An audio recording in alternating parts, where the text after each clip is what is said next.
Hello, my name is Alec and I'm just someone to talk to.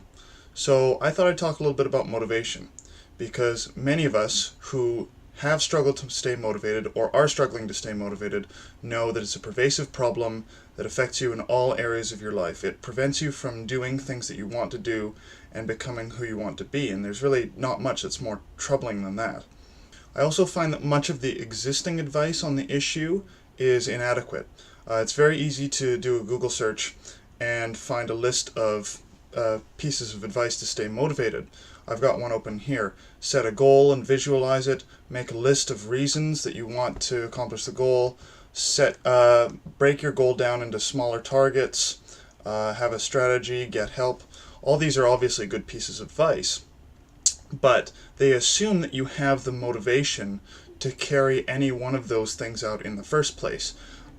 Making a list takes motivation to begin with. Having a clear goal is a complex issue that needs discussion of its own.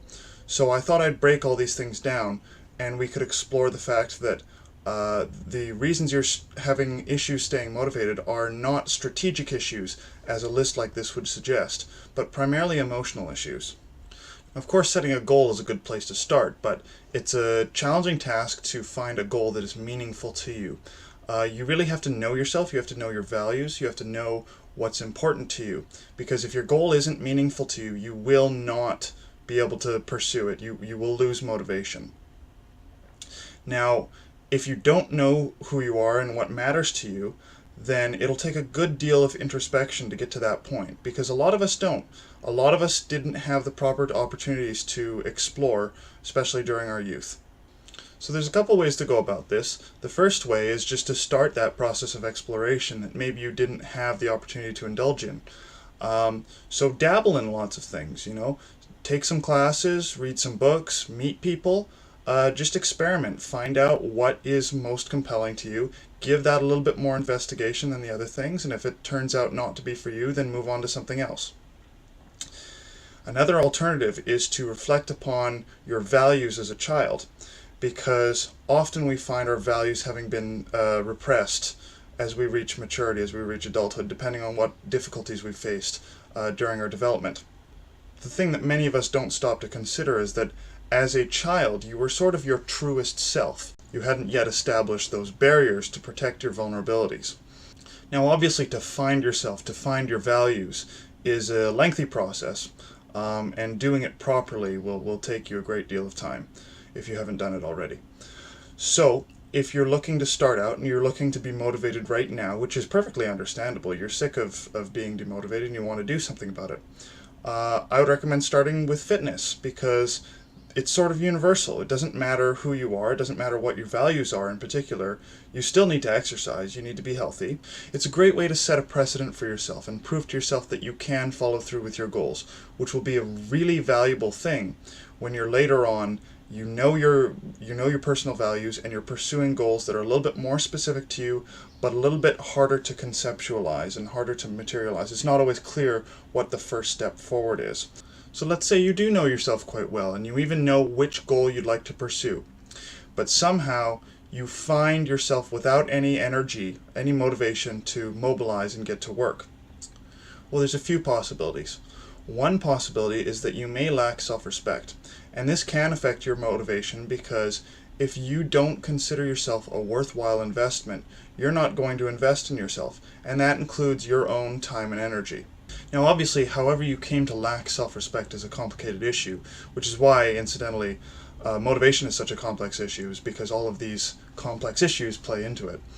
But it's important to consider that your self-respect, or lack thereof, is not indicative of whether you deserve self-respect, or the respect of anybody else for that matter.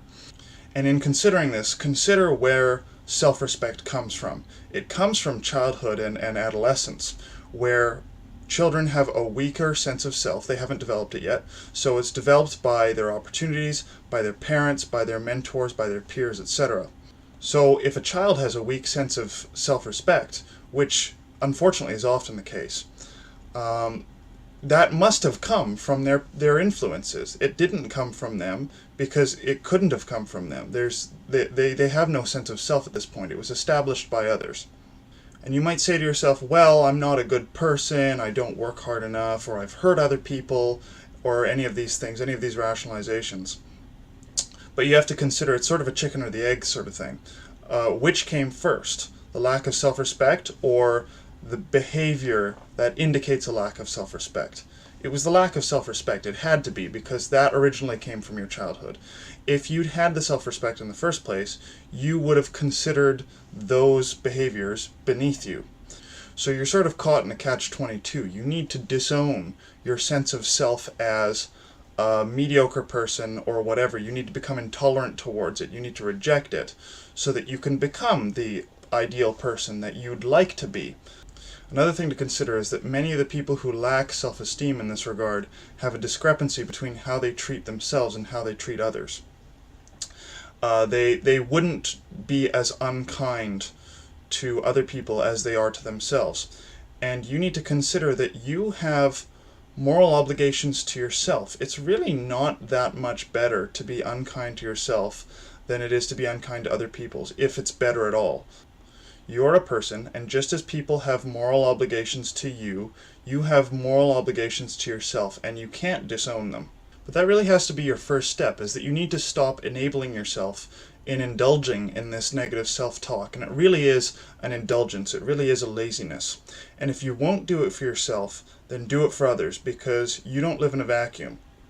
You live in a society that is basically an ecosystem of its own. And your actions do influence others. Your inaction also influences others. And hopefully, in considering that, you will think of it as a worthwhile endeavor to sort of escape from this entrapment of your own lack of self-esteem. So quite aside from motivation, another important strategy is to develop an emotional resistance, a sort of tolerance to failure. Now, everybody has a certain sort of unseen threshold of emotional pain that they can tolerate before they become resigned and basically give up.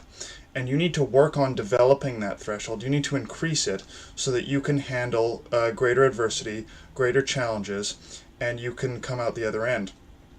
Somebody who's a little too emotional and a little bit hypersensitive will not have this threshold, and just any old thing, any tiny little setback will completely knock them down. And it's a short-sighted thing, because if you can't take pain now, you won't ever learn, you won't ever adapt, you'll just crumble. So you need to develop that tolerance so you can develop in the long term. And really what it is just optimism. Once again, it's about subduing that negative self-talk and absorbing the pain of today for the growth of tomorrow.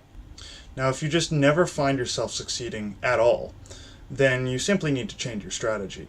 And it's hard to approach this without bias, but you need to look at yourself as though you were giving advice to a friend.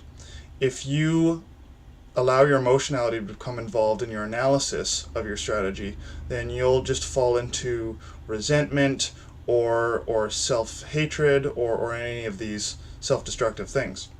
And maybe you are resentful that things aren't fair. Maybe you've tried in earnest and you've failed nonetheless, and that's a discouraging thing.